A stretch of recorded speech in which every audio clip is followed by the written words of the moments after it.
Olá, Deus abençoe você poderosamente no dia de hoje. Eu sou o pastor Luciano e quero, como de costume, fazer uma reflexão na palavra de Deus e tirar dessa palavra ensinamentos, princípios e verdades norteadores para as nossas vidas.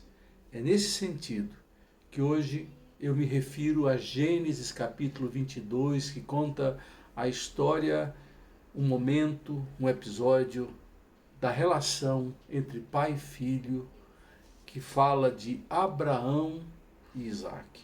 É muito interessante ler e estudar essa história porque nesse momento crucial, Deus pede a Abraão que entregue em sacrifício o seu único filho. E ele convida o seu único filho e com perseverança, dedicação, obediência, leva o seu único filho para a montanha, o Monte Moriá. Ali, o seu filho seria morto, atendendo ao pedido de Deus de que o único filho que Deus havia dado a Abraão fosse agora devolvido a ele por meio de um sacrifício. É estranho porque até então o Deus de Abraão, ele não exigia sacrifícios humanos. Por que então ele agora exigiria um sacrifício humano?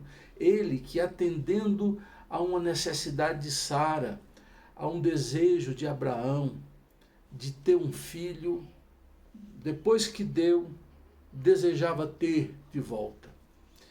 E a história diz que Abraão leva o seu filho e conduz o seu filho para o sacrifício, muito triste, muito abalado no fundo da sua alma.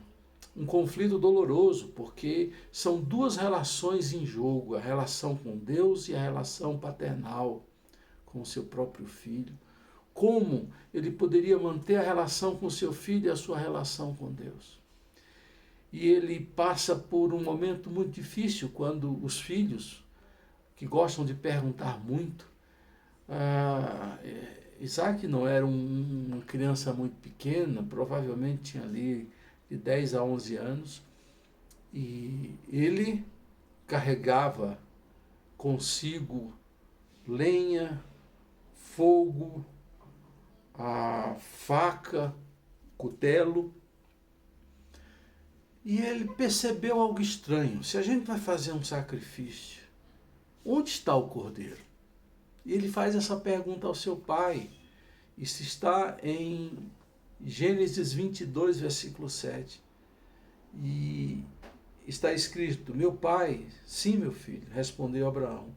Isaac perguntou: as brasas, a lenha estão aqui, mas onde está o cordeiro para o holocausto?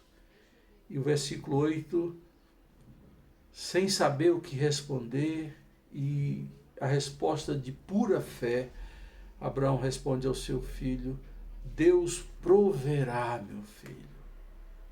Eu imagino a dor no coração desse pai quando diz ao filho: Deus proverá.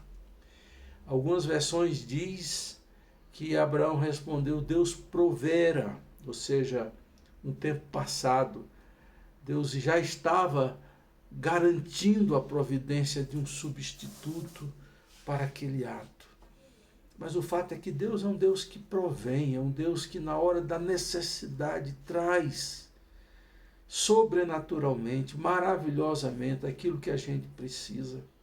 E ele chega ao local, amarra o seu filho sobre a lenha, e quando ele pega o cutelo para sacrificar o seu filho a Deus, o anjo aparece e diz: não faça isso. Você foi provado na fé e foi aprovado. E quando Abraão olhou, ele viu um bode. Ele pôde tirar o seu filho daquele altar e colocar aquele bode que Deus providenciara. E ali sacrificar para Deus um animal. A questão toda é que essa história aponta para o Novo Testamento, para o que Jesus seria, a função de Jesus de ser o Cordeiro de Deus.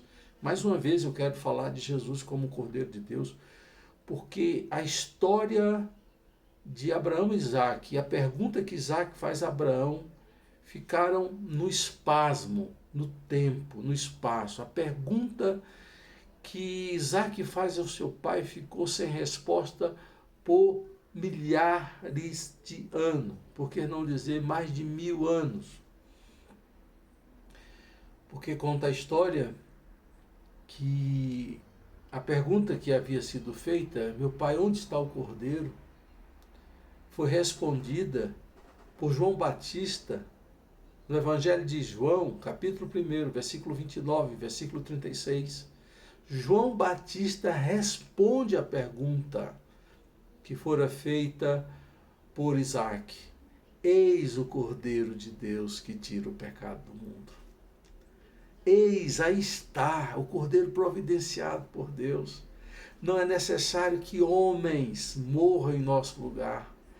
É fundamental que um Cordeiro de Deus, Filho de Deus, providenciado por Deus, atendendo às condições de Deus, morra em nosso lugar e seja, portanto, o nosso representante. Para terminar, eu quero fazer agora uma relação com o conteúdo do livro de Apocalipse.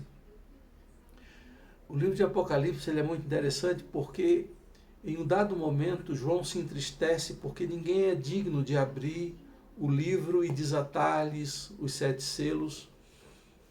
E ele chora porque não havia dignidade. Aí o anjo se aproxima e diz: não chores, porque o leão da tribo de Judá venceu. E ele é digno de abrir o livro e desatar os selos. A gente fica pensando, o leão, a gente fica tão feliz, né? O leão, rei da selva, o poderoso. A gente sabe ao estudar que cada tribo de Israel tinha um símbolo. O símbolo da tribo de Judá era o leão, e Jesus havia nascido descendente da tribo de Judá. Então ele era o leão da tribo de Judá. E nessa visão que João tem, o anjo diz, o leão da tribo de Judá venceu. E quando ele olha para ver, ele não vê um leão. O que é que ele vê? Ele vê um cordeiro. Ele vê um cordeiro. E o cordeiro venceu. O cordeiro providenciou para que pudéssemos estar com Deus, para que pudéssemos estar nos céus, para que pudéssemos adorar e celebrar a Deus. Eu vou ler aqui alguns versículos do livro de Apocalipse que fala do que o Cordeiro fez e da dignidade do Cordeiro. Lembra? Isaac perguntando a Abraão, onde está o Cordeiro? Lembra João Batista dizendo, eis o Cordeiro de Deus. Lembra de todas as ordenanças da substituição do homem por um cordeiro que deveria morrer no lugar dele. Olha o que acontece com o Cordeiro, Jesus, que morreu por nós, que está à direita de Deus. Olha o que Apocalipse diz do Cordeiro.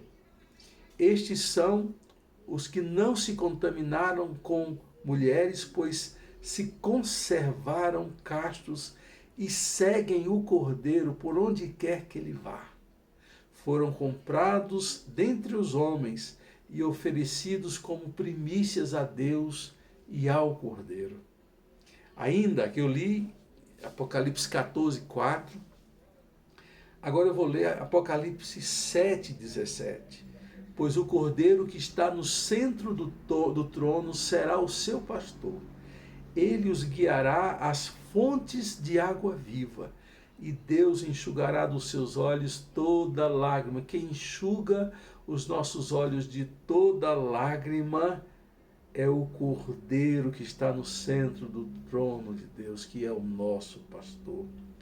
Apocalipse 7, 10. E clamava em alta voz, a salvação pertence ao nosso Deus que se assenta no trono, e ao Cordeiro seja a honra e a glória. Apocalipse 22, 3. Olha que mensagem sensacional. 22, 3. Já não haverá maldição nenhuma. O trono de Deus e do Cordeiro estará na cidade, e os seus servos o servirão. Agora, olha que coisa sensacional. Apocalipse 21, 22. Não vi templo algum na cidade, pois o Senhor Deus Todo-Poderoso e o Cordeiro são o seu templo. Eles nos envolverão. Nós estaremos nele, adorando e dando a Deus o que é digno a ele. Esse é o Cordeiro. E é por causa dele que nós viveremos na terra. E é por causa dele que nós vamos para o céu. Deus o abençoe.